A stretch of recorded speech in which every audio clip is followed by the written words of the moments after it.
What's good, YouTube land? Rick Collector here. We've got one last Power Ranger figure in Wave 2. Did I save the best for last? We'll find out. This is the Beast Morphers Gold Ranger. Yeah. They double dipped into Beast Morphers, which completely makes sense considering it's the show that's currently airing on TV, but they also in Wave 3 they did the Blue Ranger. Here's hoping they do the Silver Ranger and the Yellow Ranger, but we'll find out eventually. But this guy, or at least the character he represents, has caused no small amount of I don't want to say, let's just say controversy, since he was shown off since the episodes aired where he was introduced. So, well, first for one reason, which is the kind of stupidest, but the actor who plays him, or at least the character Nate, is kind of he's a skinny, smart guy, and apparently some people take offense to that. Particular people being Blake Foster, the guy who played Justin the Blue Turbo Ranger, saying guys like him aren't Power Rangers. Which, first off, where the hell did he get that idea? Considering he was a little kid when they picked him specifically to appeal to kids. Power Rangers has always been about appealing to kids. And even not just that, it's the idea that anyone can become a ranger. That's the main idea. It doesn't matter what you look like. If your heart is good, you can become a Power Ranger. So you think maybe some people just don't get that. And also, another thing, they changed, so his name in Japan was the Beat Buster, named after, I believe, was it a Kabuto beetle? Given the horn, because like Kamen Rider Kabuto, that kind of beetle is a big thing in Japan. In America, they changed it to Praying Mantis. I don't understand why, because even the Silver Ranger got to heap as a stag beetle, because he was the stag buster. Like, what was the point of calling it a praying mantis? Why not just call it a rhinoceros beetle, or because I think that's the English translation. But got the very nice artwork here of young Gold Ranger. Nate, I believe he is in the show. Same picture on the other side. On the top. On the back, you've got the nice action photography. And, well, you have Power Rangers right here. But I'm pretty sure, as I said in my review of the Red Ranger, Go Busters are some of my favorite suit designs, and I'm really happy they're getting. They even because I think the figure arts only did red and blue and maybe yellow, so it's nice to have a highly articulated action figure of the frickin' Beat Buster. And here he is. And he is very shiny. He is very gold. He's got random armor pieces that make him slightly different to the main suit aesthetic, but still kind of keeps that general vibe going. I like how the chest detailing is different because he has a zipper, or at least looks like a zipper, and Mr. Nate here has like a actual design, like the half gold and the half black kind of thing. It separates him a little bit, but also not too much that he doesn't look like he blends in with the others. Also, this wrist is kind of Feels like it's paint stuck or something. The hinge. And okay, there we go. Yeah, it was kind of stuck. So not so much, but give you a good shot of the head sculpt there.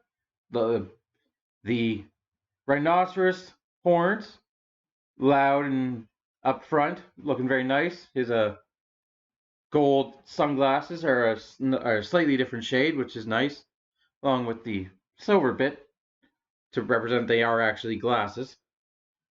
It does have the black detailing looks nice. Doesn't look oversprayed. There's a little bit of paint mishap on the horn though, but it's very minuscule. Anything else? I'm looking at um it does look quite like it's like gold paint just sprayed over. Cause well, okay, there's silver on his boots. His boots have a little bit of molded in detail to look like they have zippers down the back, which is neat. Did I ever? Oh, the Red Rangers do too. I just never noticed. And these pieces again, if you want to remove them, he does look kind of naked without them. It does look kind of awkward. So best to keep them on. Yeah. And his shoulder pads are slightly different again to make them stand out a little, but they do kind of have the same idea with the button right here, but it's in gray and just a little bit of gold paint. But overall, it does very much look like the show in the suit. I realized I screwed that up and was like, fuck it, just continue with it. Well, this video isn't PG. I meant the suit in the show. So, articulation wise, his head goes up and down. I think it's on a ball joint. No, it's definitely on a ball joint. Get your swivel. The horns are soft plastic, so don't really have to worry about breaking them. Get a little bit of side to side. And another thing I'm noticing I like, his helmet doesn't look oversized. It actually does look properly proportioned. It's a bit big, but it's not big in a bad way. It actually looks like it's decently proportioned. Shoulders on the series of joints, you've got the rotation all the way, the butterfly joint, the the faux ratcheted outward, very nice. Go that way, go that much outwards, all the way around. Your bicep swivel, which breaks the sculpt of the paint.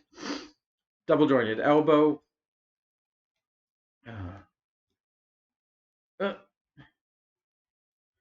The top one's a bit tighter than the bottom one. The bottom one's gonna move first before the top one. You got your dual wrist swivel hinge system, which we've gotten used to. Waist, ball joint up at the top for some swivel and some tilt. The middle one has a hinge, and there's unfortunately, oh, well, I guess it's not unfortunate. It's just I'm so used to Transformers having the cut left to right swivel right where the belt is instead of like up here.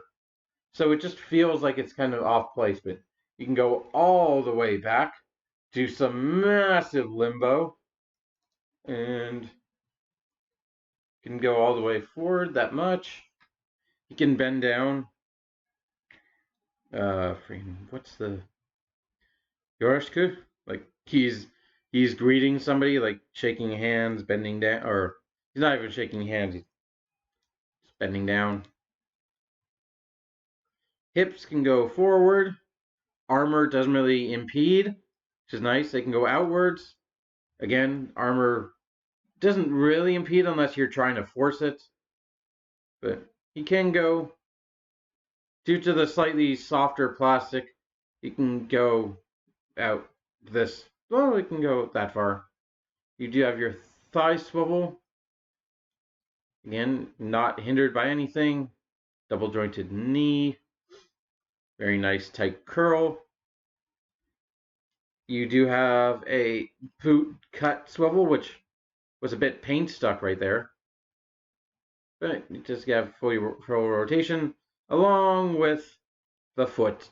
The ankle tilt, side to side, forward and backward, faux ratcheted. Very nice.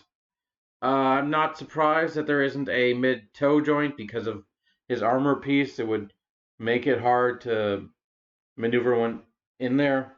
He does have just, I've never understood, because his armor is formed out of like bits of the Silver Ranger that get removed to reveal his like sleeker Ranger suit design. But I've never understood why they form like this bulky shin and ankle armor, and well, besides the thigh armor, nothing else really gets armored on him. Like he was so worried about protecting his shins that he just took all of Beat J Stag's armor and just put it on his legs. But, yeah. Overall, here's another solid base figure for the line. Let's look at accessories. So you do have his, well, let's look at the weapons first. You have his gun, which is very small, but also accurately painted, at least the part that represents the sunglasses. And it's both his transformation device and his well, it's a gun, so you use it as a gun.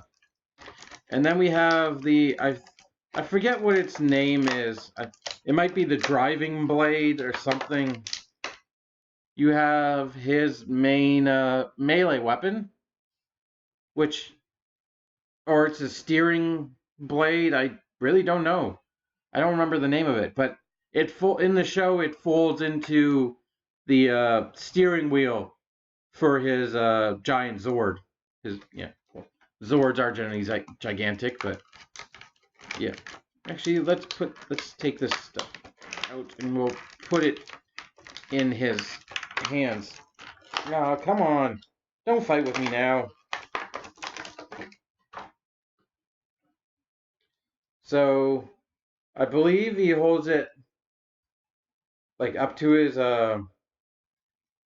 if he wants to transform, hold it like this and go, it's morphin time. And then does some stuff with it. But this is it. This is kind of like its post transformation mode because he kind of transforms it a little bit to transform with it. He like it's hard to explain, but before he uses it to transform, it's not in position of a gun. It's kind of the barrel is just sticking straight up, so he has to pull it out at the angle and then pull the sunglasses out, angle them, and all that stuff. And let's give him the driving. I don't know what to call it. I don't even know what Beast Morphers called it. They probably didn't give it a name. But it goes in his hand. Can look kind of dynamic holding it. And shooting at somebody who's up there. But every one of these comes with a head. So we have to talk about the head. This is a head of Nate. It's actually like, well, it's not dead on accurate. It is a lot more accurate than some of the heads, namely Kimberly's. Again, pop off.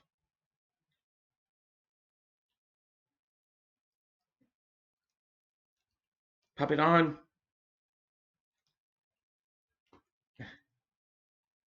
and unfortunately makes the neck look a little bit too long. Like his head is, yeah, but come on, yeah. Doesn't lose much in the range of articulation. Would it have killed him to mold in glasses for Nate? Really? From pictures of what I've seen, Nate wears glasses often. But let's put Stag's head back on. Because now that I'm thinking about it, the character, Stag Buster, no, Beat Buster in Japan was kind of a tragic story. Because he was like he was friend, or at least he trained the Blue Ranger, but he was also like a friend of all their parents, and he got trapped in cyberspace with the rest of them. And the only way he survived was basically creating a digital avatar for himself in the form of BJ Stagg was kind of the thing he needed to tether himself to the real world so he could have a projection of himself. So it's like at the end of the show, they had to sacrifice Jin to save everyone. So it's kind of, I don't imagine they'll go that direction with Nate. But just thinking about like what the actual character arc for him was in Japan, like it's kind of a sad story when you think about it. We also have hands. Yes, we have hands. We have this giving the good old the good old horns. Which hand is it? I believe it's his right hand, which I think is like, if I recall, was like Beatbuster's signature pose with the rock horns.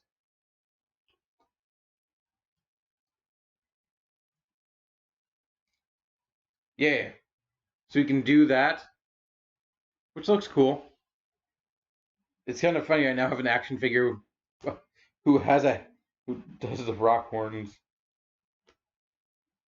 and his other hand is a punching fist. Just gonna generic, but definitely necessary for the left hand, and you can kind of see around the edge of it like the gold painted the old overspray. Are you fucking kidding me?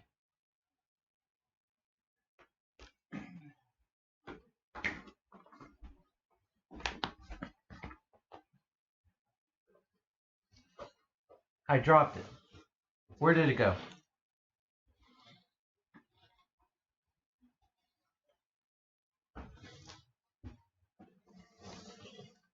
Where did it go?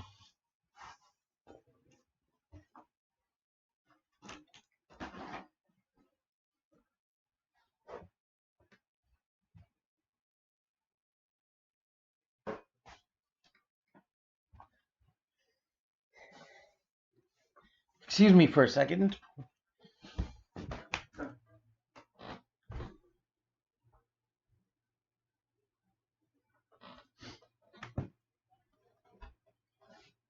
Oh, look.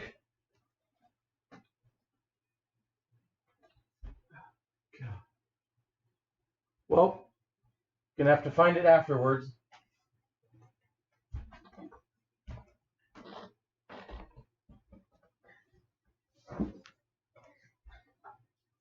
It's a shame, but here he is next to Tommy. Just give you a good look. I'll put his hand back on.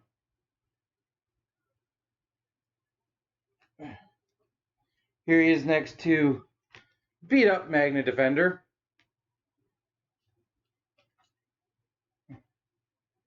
And yeah, his last accessory is his effect part, which plugs into his...